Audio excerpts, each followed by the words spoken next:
Saudi আরবের প্রবাসী বাংলাদেশিদের পাসপোর্ট নিজেদের কাছে রাখতে অনুরোধ করা হয়েছে। সোমবার রিয়াদের বাংলাদেশ দূতাবাস এক বিজ্ঞপ্তিতে এ অনুরোধ জানায়।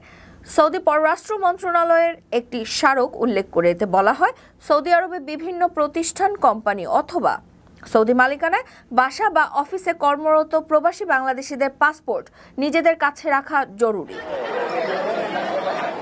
বিজ্ঞপ্তিতে আরও বলা হয়, কোনো বাংলাদেশি প্রবাসীর কাছে যদি নিজের পাসপোর্ট না থাকে সেক্ষেত্রে অবশ্যই তা জরুরি ভিত্তিতে সংশ্লিষ্ট এলাকার সৌদি শ্রম অফিসকে অবহিত করতে হবে। জরুরি প্রয়োজনে দূতাবাসের টোল ফ্রি নম্বর 80001000125-এ যোগাযোগ করার জন্য অনুরোধ করা হয়েছে। আপনার স্বপ্নগুলো আকাশ ছুবে প্রবাসীর হেলিকপ্টারের মাধ্যমে। বিয়ে, জন্মদিন অথবা যে কোনো বিশেষ প্রয়োজনে হেলিকপ্টার ভাড়া করতে যোগাযোগ করুন স্ক্রিনে দেয়া নাম্বারে। প্রবাসীর হেলিকপ্টার, নিরাপদ ও সাশ্রয়ী বাহনের বিশ্বস্ত নাম।